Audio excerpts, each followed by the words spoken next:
हम लोग ब्रह्मांडीय ऊर्जा के बारे में बात करें या शिव और शक्ति की वो हायर कॉस्मिक एनर्जी के बारे में बात करते हैं। जब हम लोग शिव कहते हैं तो शिव में जो स में ई की मात्रा होती है वो है हमारी शक्ति, वो है वो वाइब्रेशन। अगर ई की मात्रा मैं निकाल दूं तो यहाँ सब बन जाता है, यानी जब सब में ई की मात्रा लगाते हैं तभी वो शक्ति का रूप लेता है और शिव बनते हैं।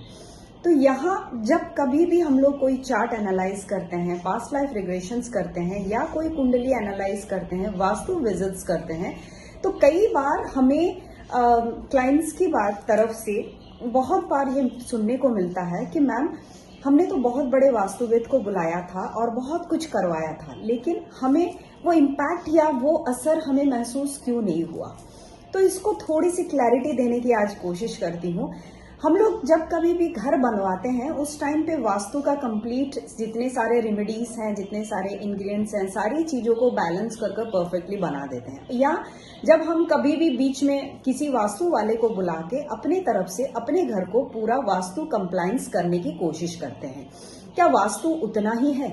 जहां वास्तु की बात आती है जहां मतलब वर्तमान के साथ जहां अस्तु रहने का चीज को मिला दिया जाए वो होती है वास्तु।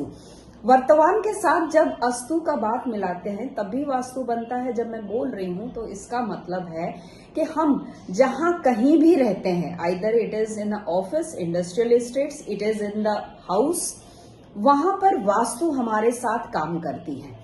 हमारी दशाएं, अंतरदशाएं, प्रत्यंतर दशाएं बदली और हमारे घर का वास्तु बदला।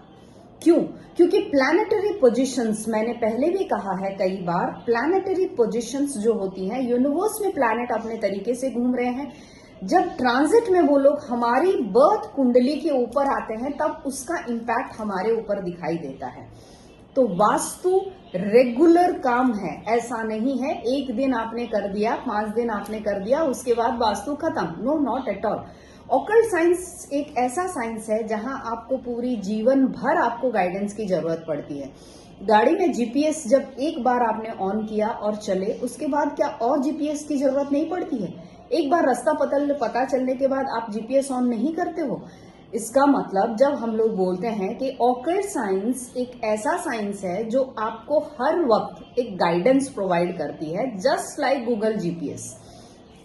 तो हमें करनी क्या है? जब हमारी दशाएं, अंतरदशाएं, प्रत्यंतर दशाएं बदलती है, उस वक्त हमें एक बार अपने वास्तु चेक करना जरूरी है। क्यों? कहीं ऐसा कोई सामान हमारे घर में हमने तो नहीं रख लिया या नहीं लेके आ गए, या कोई कंस्ट्रक्शन ऐसा तो नहीं कर दिया जिसके वजह से जानकर हमारी जो नेगेटिव प्लैनेट मूवमेंट में आई है, ट्रांजिट में आई है, उसे ताकत मिल गया।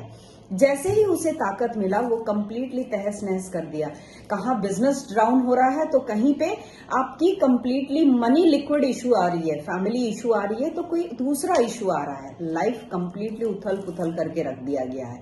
आपको समझ में नहीं आ रहा है, मेरा घर तो वास्तु कंप्लायंस था, मेरी सारी चीजें तो बैलेंस होके थी, तो अचानक ये सारी प्रॉब्लम्स क्यों आ रही है? आपको ये चीज समझ में नहीं आती है। जबकि अगर आप रूट कॉज को देखो तो उसी समय जब कहीं पर भी दशाएं, अंतरदशाएं, प्रत्यंतर दशाएं चेंज होती है आपके चार्ट में, उस समय आपने घर में वो इम्बैलेंसेस क्रिएट कर देते हैं। कई बार हमें कई क्लाइंट्स ये बोलते हैं कि 15-20 साल से हम लोग उसी घर में हैं, लेकिन 20 साल के बाद अचानक प्रॉब्लम आया। क्यों आता है 15-20 साल के बाद प्रॉब्लम? इसका मतलब कोई ऐसी दशा आपकी मूवमेंट में आई है जो आपका कुंडली में अच्छा नहीं है, आपके बर्थ स्क्रिप्ट में अच्छा नहीं है। तो आप अगर वहां पर कुछ भी बैलेंस करने की कोशिश करते हैं तो पहले अपने बर्थ स्क्रिप्ट को देखना पड़ेगा। विद दैट हम लोग कॉम्बिनेशन क्रिएट करते हैं और कंप्लीट वास्तु करने की कोशिश करते हैं। आधा अधूरा वास्तु कर किसी वास्तुविद या किसी शास्त्रा को एलिगेट करना या गाली देना अच्छी बात नहीं है। जय महादेव।